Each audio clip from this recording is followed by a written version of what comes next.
إياك نعبد وإياك نستعين. جناب وائس چانسلر صاحب، ہمارے اسٹوڈنٹس، فیکلٹی ممبرس، میرے وزراء، چیف منسٹر صاحب،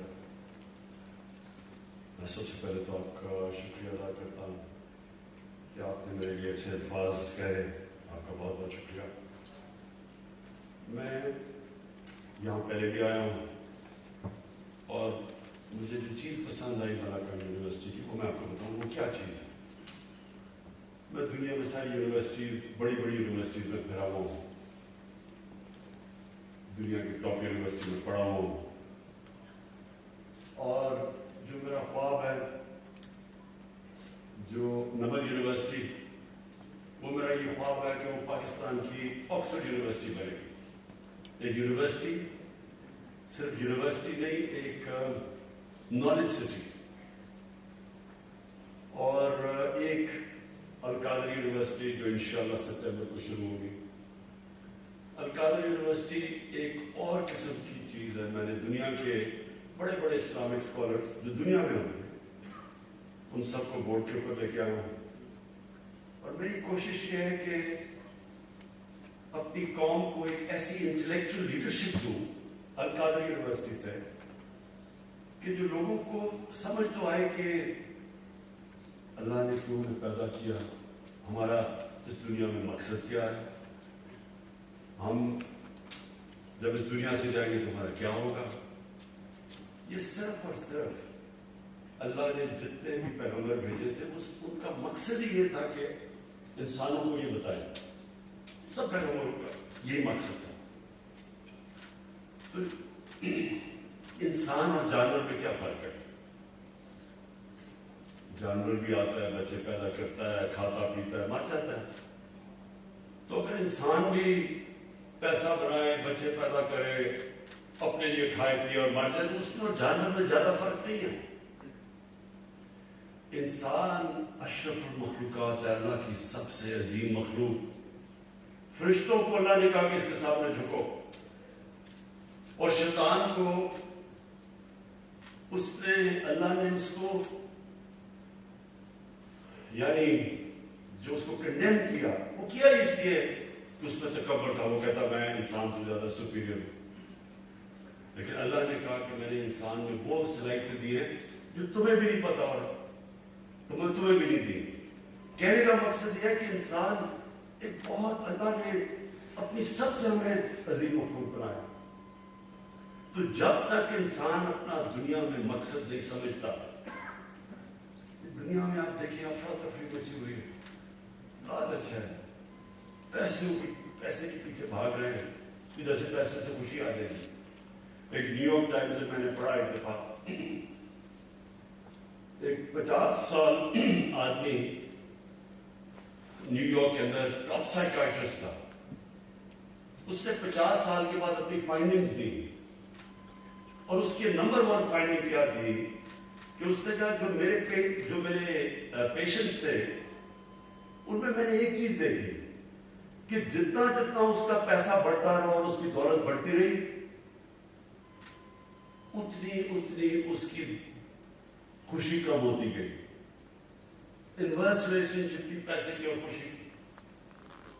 اب میں کہنا نہیں چاہتا لیکن ہمارے بھی ہیں. اب دیکھیں کہ وہ اتنے بڑے بڑے یہاں اربوں پتی بیٹھے ہوئے ہیں. آپ یقین کریں، میں آپ کو لکھ کے دیتا ہوں کہ ان کو پتہ ہی نہیں کہ ان کے پاس کتنا پیسہ ہے. 30 سال میں اس ملک کا پیسہ چوری کیا ہے، ان کو پتہ ہی نہیں کتنا پیسہ ہے. لیکن اللہ قرآن میں کہتا ہے کہ میری زمین پہ نکل کے دیکھو، ہر جگہ میرے اشارے ہیں، ہر جگہ میں سبق دیتا ہوں تمہیں. تو ان کو دیکھو کہ لعنت ہے ایسے پیسے کی. بچے بھی جھوٹ بول رہے ہیں، وہ بھی جھوٹ بول رہے ہیں، کبھی ہسپتال میں جا رہے ہیں، کبھی جیل میں جا رہے ہیں.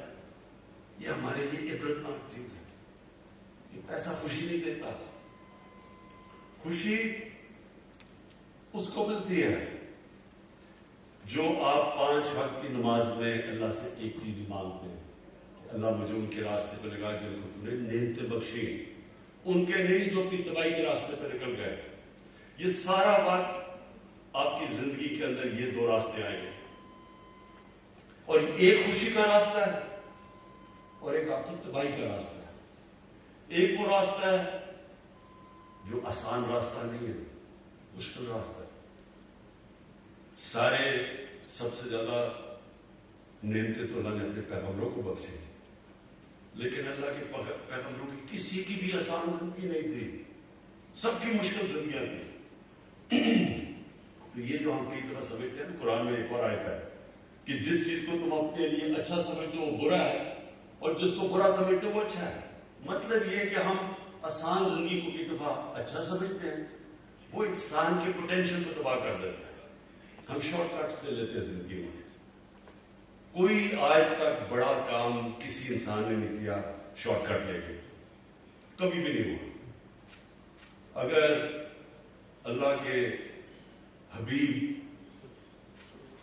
جو انسان کو اللہ نے سب سے زیادہ پیار کیا، اگر ان کو 13 سال سب اتنے مشکل وقت سے اللہ نے گزارا تو برا تو نہیں ہوگا ہمارے لیے۔ اللہ نے ثابت کیا کہ جب وہ دنیا کی تاریخ کے سب سے گریٹسٹ لیڈر بنے تو 13 سال ان کو سب سے مشکل وقت سے گزارا۔ 10 سال کے بعد صرف 40 لوگ مسلمان تھے، اور وہ دنیا کی تاریخ میں ایسا انقلاب نہیں آیا جو انہوں نے 23 سال کے بعد، ان کی نبوت کے 23 سال کے بعد جو وہ انقلاب آیا۔ کبھی اس لیے میں نے القادر یونیورسٹی بنا رہا ہوں کہ ہمیں پتہ اسٹڈی کریں ہمارا انٹلیکٹ، کہ وہ کیا چیز تھی، وہ کیا کوالٹیز تھی کہ انہوں نے وہ عرب جو تقسیم ہوئے تھے جن کی حیثیت کوئی نہیں تھی، 2 سپر پاورز تھی دونوں طرف، وہ کیا چیز تھی کہ 13 15 16 سالوں کے اندر وہ کوئی جن کی حیثیت نہیں تھی وہ 2 سپر پاورز ان کے سامنے گھٹنے ٹیک گئے اور دنیا کا سب سے عظیم سویلائزیشن کیا۔ صرف یہ نہیں کہ وہ دنیا میں ساری جگہ چلے گیا اور ان کی فوجیں کامیاب ہو گئی، وہ تو منگولین کی جو چنگیز خان کی فوجیں تھی وہ بھی سب سے تیزی سے کامیاب ہو گئی، لیکن 100 سال کے بعد پتہ ہی کہ منگولین کدھر گئے، منگولین سویلائزیشن کا نہیں پتا۔ انہوں نے تو وہ سویلائزیشن قائم کیا جو سب سے عظیم سویلائزیشن تھا، اور جس کی وجہ سے اگر یورپ آج اور ویسٹ آگے بڑھا ہے تو وہ سویلائزیشن نے جو نالج کو ڈیولپ کیا اور پھر آگے ان کے سائنٹسٹ مسلمانوں نے آگے چھوڑا۔ یہ کہنے کا مقصد یہ ہے کہ ایک یونیورسٹی ہے جو کہ انشاءاللہ نالج سٹی بنے گی، یہ تو گورنمنٹ میں نہیں نا، یہ تو میں نے گورنمنٹ کے باہر بنائی ہے، اور دوسری جو یونیورسٹی ہے وہ انشاءاللہ جو علامہ اقبال نے جو ایک کتاب لکھی تھی کہ the reconstruction of religious thought in Islam، کہ اسلام کے تھاٹ کو ڈیولپ کریں، ہمارے انٹلیکچوئلز آئیں، وہ بتائے کہ یہ ملک بنا کیوں تھا۔ اگر یہ ملک بنا تھا کہ ٹاٹا برلا کی جگہ یا شریف اور زرداری نے امیر ہونا تھا تو اس کا مقصد کوئی نہیں تھا۔ علامہ اقبال کا بڑا واضح تھا کہ یہ ملک ایک دنیا کے لیے مثال بنے گا کہ اصل میں اسلام کیا ہے، اور وہ انشاءاللہ ہم یہاں ڈیولپ کریں گے۔ یونیورسٹیز کے اندر بھی میں نے کہا کہ ضرور ہمیں ایک سے شروع کریں گے، ابھی ہم سرگودا یونیورسٹی سے شروع کر رہے ہیں، پی ایچ ڈی کلاسز ہو، اور پھر باقی یونیورسٹیز کے اندر ضرور ایک کلاس ہو جو ڈیولپ کرے گا، ہمیں انسان بنائے۔ ٹیکنالوجی اور ٹیکنیکل ایجوکیشن بہت ضروری ہے، لیکن اس کے ساتھ ساتھ ٹیکنالوجی اور ٹیکنیکل ایجوکیشن تو ہمیں آگے لے کے جائے گا۔ جو ٹیکنالوجی کی اب ریولوشن آ رہی ہے دنیا میں، اس اسپیڈ پہ کبھی ٹیکنالوجی آگے بڑھی نہیں جو اسپیڈ پہ آج بڑھ رہی ہے، تو وہ تو ہمیں اس پہ شرکت کرنی ہے پوری طرح، ہم آگے پیچھے رہ گئے۔ ٹیکنیکل ایجوکیشن کی بہت ضرورت ہے کیونکہ ہمارے اتنے زیادہ بے روزگار نوجوان ہیں، ان کو جب تک ٹیکنیکل ایجوکیشن نہیں ملے گا روزگار نہیں ملے گا، یعنی وہ، اور جتنا ہم اپنے انسانوں کے اوپر ویلیو ایڈ کرتے جائیں، جتنا ان کے اوپر خرچ کرتے جائیں گے وہ معاشرے میں ویلیو ایڈ کریں گے، اور دنیا میں تو وہ اکانومی اوپر جاتی ہے جو نالج اکانومی ہے۔ تو ہمارے ملک میں یہ بہت بڑی ہم نے غلطی کی کہ ہم نے نہ ٹیکنالوجی کے اوپر، نہ اپنی ہائر ایجوکیشن پہ، نہ ٹیکنیکل ایجوکیشن پہ اتنا زور لگایا۔ تو یہ دونوں ساتھ ساتھ جاتے ہیں، ایک آپ کو اکوپ کرتا ہے دنیا میں آگے بڑھنے کے لیے، کیونکہ سارے سائنسدان جب مسلمانوں پر گئے تو سائنسدان بھی سارے ٹاپ مسلمان تھے۔ دوسرا، اس سے بھی امپورٹنٹ چیز ہے کہ ہمیں بتاتا ہے کہ ہمارا دل دنیا میں مقصد کیا ہے؟ ہم عقل مند جانور نہیں ہیں، ہم انسان ہیں، اشرف المخلوقات ہیں. تو یونیورسٹی ایجوکیشن کا بہت بڑا امپیکٹ پڑتا ہے سوسائٹی میں، کیونکہ یونیورسٹی ایجوکیشن لوگوں کو ایک اور لیول پہ لے کے جاتی ہے. امریکہ کی جو اسینٹ ہوئی، جب آج سے 120 سال پہلے اوپر جانا شروع ہوا امریکہ، تو وہ اس کی ایک بہت بڑی وجہ تھی کہ دنیا میں سب سے زیادہ گریجویٹس امریکہ میں نکل رہے تھے. جب آپ کی گریجویٹس اور آپ کی ہائر ایجوکیشن کے اندر آپ لوگوں کے اوپر انویسٹ کرتے ہیں اپنے پاپولیشن پہ، تو وہ خود ہی ملک اٹھا دیتا ہے. ضرورت نہیں پڑتی آپ کو کچھ کرنے کی، ایک پڑھا لکھا پاپولیشن خود قوم کو اٹھاتا ہے. تو میں آپ کو خراج تحسین پیش کرتا ہوں کہ یہاں سے آپ کے اتنے زبردست ریزلٹس ہیں ملکہ یونیورسٹی کے، اور انشاءاللہ میں نے محمود خان کو کہا ہوا کہ جیسے جیسے ہمارے حالات بہتر ہوتے جائیں گے، ہم بڑے مشکل حالات سے نکلے ہیں. پہلے تو سال اسٹیبل ہی کرتے رہے کیونکہ بالکل ملک مقروض تھا. اور میں آپ کو بتاؤں کہ مقروض کیسے تھا، یعنی آپ کو اسٹیٹسٹکلی پتہ چلے کہ ملک کے حالات کیا تھے. جب ہم آئے تو ملک کے پاس پیسے نہیں تھے، اپنے جو باہر کی قرضوں کی قسطیں دینی تھی اور اپنی ری پیمنٹس کرنی تھی، ہمارے پاس پیسے نہیں تھے، ڈیفالٹ کر رہے تھے. ہمارے دوست ملکوں نے مدد کی، بچا لیا ہمیں ڈیفالٹ سے. اگر ڈیفالٹ ہو جاتا تو لوگ آج اگر مہنگائی کو کہہ رہے ہیں کہ زیادہ مہنگائی ہے، آپ کو اندازہ نہیں کہ وہ کس طرح کی مہنگائی آنی تھی، کیونکہ ڈیفالٹ ہوتا تو روپے نے گر جانا تھا. جب روپے نے گرنا تھا تو سب کچھ سب مہنگی ہو جاتی ہے. تو ابھی بھی جو مہنگائی ہے وہ اس لیے کہ 2018 کے شروع میں اور اب تک روپیہ 107 روپے ڈالر سے اب 155 یا 160 پہ پہنچا. تو جب روپیہ گرتا ہے ساری چیزیں مہنگی ہو جاتی ہیں، امپورٹ سب کچھ، تیل، بجلی، ٹرانسپورٹ، باہر سے دالیں، گھی، جو چیز امپورٹ ہوتی ہے وہ مہنگی ہو جاتی ہے. سب تو افیکٹ روپے کی کمزوری سے پڑتا ہے. تو روپیہ اگر، کیونکہ ہمارے پاس تو فورن ایکسچینج ریزروز ہی نہیں تھے، تو اگر وہ روپیہ گرنا شروع ہوتا، ہمارے پاس تو کوئی چیز اس کو روکنے کے لیے نہیں تھی. اس لیے ہمارے دوست ملکوں نے ہماری مدد کی، ہم بچ گئے. تو آج ذرا 2.5 سال میں آپ کو یہ بتاؤں کہ پچھلے نون لیگ کے 2.5 سال میں انہوں نے کتنا قرضوں پہ سود واپس کیا تھا؟ 3,000 ارب. ہم نے اپنے 2.5 سال میں قرضوں پہ کتنا سود اب تک واپس کر چکے ہیں؟ 3.2 ٹریلین، 6.2 ٹریلین، یعنی دوگنے سے زیادہ. 6.2 ٹریلین ہم نے واپس کیے، انہوں نے اسی ٹائم میں 3 ٹریلین واپس کیا. سود کے ساتھ جو ہم نے لون ریپیمنٹس کی ہیں، انہوں نے آرام سے انہوں نے اپنے 2.5 سال میں کتنی ریپیمنٹس کی تھی؟ لون پلس انٹرسٹ 20 ٹریلین، 20,000 ارب. ہم نے ابھی تک کتنی کی ہے؟ 35,000 ارب. تو اس کا ہوتا کیا ہے؟ جب آپ اتنے زیادہ قرضے واپس کرتے ہیں، پیسے نہیں ہوتے اپنی تعلیم پہ خرچ کرنے کے لیے، ہسپتالوں پہ، سڑکوں پہ. تو یہ تو ہم اب میں آپ کو بتاتا ہوں کیا کیا کرنا ہے، ہمارے چیلنجز اور ہم کیا کر رہے ہیں. نمبر 1، اب ہمارے اوپر یہ قرضوں کا بوجھ پڑا ہوا ہے، اس کو ہمیں واپس کیسے کرنا ہے؟ ویلتھ کریشن سے. ایسے پروجیکٹس بنانے ہیں جو کہ ہماری دولت میں اضافہ کریں. مثلا لاہور میں راوی سٹی بنا رہے ہیں، نیا شہر. اس کے اندر ٹریلینز کی یعنی کئی ہزار ارب روپے کی اس کے اندر ویلتھ جنریشن ہوگی. ہمارا کوئی خرچہ نہیں ہوگا کیونکہ پرائیویٹ سیکٹر آئے گا. ایک کراچی میں بنڈل آئلینڈ ہے، بڑے بڑے انویسٹرز انتظار کر رہے ہیں. جس وقت ابھی سندھ حکومت ہمیں کسی وجہ سے اجازت نہیں دے گی، لیکن بڑے بڑے انویسٹرز آ رہے ہیں جو کہ وہاں انویسٹ کرنا چاہتے ہیں. اس سے کیا ہوگا؟ فورن ایکسچینج آئے گا ہمارے پاس، ہمارا روپیہ مضبوط ہوگا. پھر ہم نے لاہور میں ایک ڈسٹرکٹ بنائی ہے، بزنس ڈسٹرکٹ. ہم اندازہ لگا رہے تھے کہ اس سے 6,000 ارب روپے کی ویلتھ جنریشن ہوگی. پھر 2 بڑی ڈیمز بنا رہے ہیں 50 سال کے بعد، باشا ڈیم اور ممن ڈیم. 50 سال کے بعد یہ 2 بڑی ڈیمز بنیں گے. یہ ویلتھ جنریٹ کرے گی کیونکہ اس میں ہمارا پانی سے جو بچے گا اس پانی سے ہم فصلیں زیادہ ایگریکلچر پروڈکٹیوٹی بڑھے گی ہماری. سارا جو ہمارا چشمہ رائٹ بینک کینال کا یا چیف منسٹر صاحب مجھے کہتے رہتے ہیں مجھ سے کم از کم 3 لاکھ ایکڑ ڈی آئی خان کے اندر زمین کاشت ہو سکتی ہے. تو اس کے لیے تو بڑی ڈیمز تو وہ ان سے ویلتھ جنریشن ہوگی.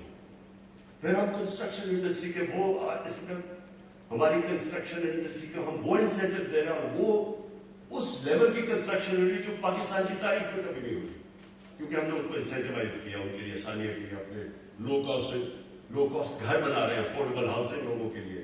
یہ پہلی دفعہ پاکستان میں ہوا ہے. تو جیسے جو کنسٹرکشن ہے اس کے ساتھ 30 اور انڈسٹریز جڑی ہوئی ہیں. تو جب کنسٹرکشن چلتی ہے تو 30 اور انڈسٹری چلتی ہے، روزگار بھی ملتا ہے، ویلتھ کریشن بھی ہوتی ہے. اور پھر جو اگلی چیز ہے ٹورزم. ٹورزم ایک ایسی چیز ہے جو اکیلی ٹورزم پاکستان کو اتنا پیسہ لا سکتی ہے فارن ایکسچینج میں، جو ہمارا یہ جو سارے مسئلے فارن ریزروز کے سب ختم ہو سکتے ہیں. اور ٹورزم جو اس وقت اندرونی ٹورزم ہے، ڈومیسٹک ٹورزم ہے، وہ پاکستان میں ٹیک آف کر گئی ہے. اب سوال میں تو پھر آپ کو پتا ہی ہوگا کہ کتنی ٹورزم ایک پچھلے 2 سالوں میں آئی ہے. کورونا کے باوجود کبھی پاکستان میں اتنی ٹورزم نہیں آئی. اور پہلے تو صرف گرمیوں میں آتی تھی، اب گرمیوں اور سردیوں میں ٹورزم ہے. اس لیے یہ بڑا اچھا آپ نے یہاں ہاسپٹیلٹی کی کلاسز رکھی ہوئی ہیں، بہت امپورٹنٹ ہے آپ کے لیے کیونکہ ٹورزم میں ان پہاڑی علاقوں میں، دور دراز علاقوں میں اتنا روزگار ملے گا لوگوں کو. ان کو جانا نہیں، لوگ جاتے ہیں باہر، کوئی کراچی جاتا ہے، کوئی دبئی، کوئی سعودی عربیہ نوکریاں ڈھونڈنے کے لیے. لیکن جب یہ ٹورزم ٹیک آف ہو گئی یہ سارے علاقے کے اندر لوگوں کو باہر نہیں جانا پڑے گا کیونکہ جو وہ پیسہ جنریٹ کرتا ہے. میں آپ کو مثال دیتا ہوں. پاکستان تو کوئی میرے خیال میں 1 یا 2-3 ملین ڈالر بھی نہیں جنریٹ کرتا ٹورزم سے. ملیشیا جس کی صرف سی ٹورزم ہے 20 ارب ڈالر جنریٹ کرتا ہے. 20 ارب ڈالر. ہماری ایکسپورٹس 25-26 ارب ڈالر ہے تو صرف ٹورزم سے. پھر ترکی 40 ارب ڈالر جنریٹ کرتا ہے ٹورزم سے. سوئٹزرلینڈ 2 فگرز آتی ہے 60 ارب سے 80 ارب ڈالر جنریٹ کرتا ہے. اور سوئٹزرلینڈ ہمارا جو شمالی علاقے ہیں ناردرن ایریاز وہ آدھے ہیں سوئٹزرلینڈ سے. سوری سوئٹزرلینڈ آدھا ہے ہمارے ناردرن ایریا سے، دگنا ہے سوئٹزرلینڈ کا سائز. تو ہم اگر اس کو صحیح معنی میں یوٹیلائز کریں، مجھے ایک آسٹریلین آ کے کہا کہ جو اسکیم یہاں ادھر ہمارے ناردرن ایریاز میں ہے، کہتا ہوں اس نے دنیا میں کہیں نہیں ہے اس طرح کی اسکیم. اور اسکیم کے اوپر ہی سارا جو سوئٹزرلینڈ کا پیسہ بنتا ہے اسکیم کے اوپر ہے. تو ہم صرف ٹورزم کو پورا زور لگانے لگے ٹورزم. اور انشاءاللہ اس کو پوری طرح، یہ جو آپ نے منع کرنا ہے کورسز آف ہاسپٹیلٹی کے لیے زبردست کام کیا آپ نے بیکاز یہ فیوچر ہے آگے. پھر جو انڈسٹریلائزیشن، دیکھیں ملک کبھی انڈسٹریلائزیشن کے بغیر نہیں آگے جاتا.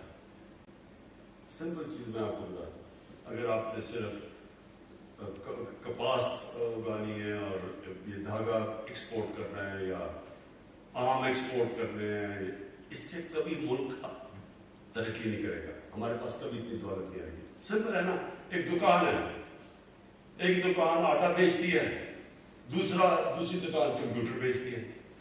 اب سوچیں اس کی کیا آمدنی اور اس کی کیا آمدنی ہے. اسی طرح ملک جب وہ ویلیو ایڈ کرتا ہے، جب وہ نالج بیسڈ اکانومی بنا دیتا ہے، اس کی اتنی زیادہ ریٹرنز ہیں کہ وہ ملک اوپر اٹھ جاتا ہے. ملیشیا، جب مہاتما محمد ملیشیا میں آئے ارلی 80s میں، تو ملیشیا صرف ربر اور میرے خیال میں ٹن، یہ 2 ایکسپورٹس تھے اس نے آ کے الیکٹرانکس کی پہلے کاٹیج انڈسٹری بنائی اور وہ آہستہ آہستہ وہی کاٹیج انڈسٹری پوری ان کی الیکٹرانک کی انڈسٹری بن گئی. 80 ارب ڈالر صرف اس کی الیکٹرانک ایکسپورٹس تھی.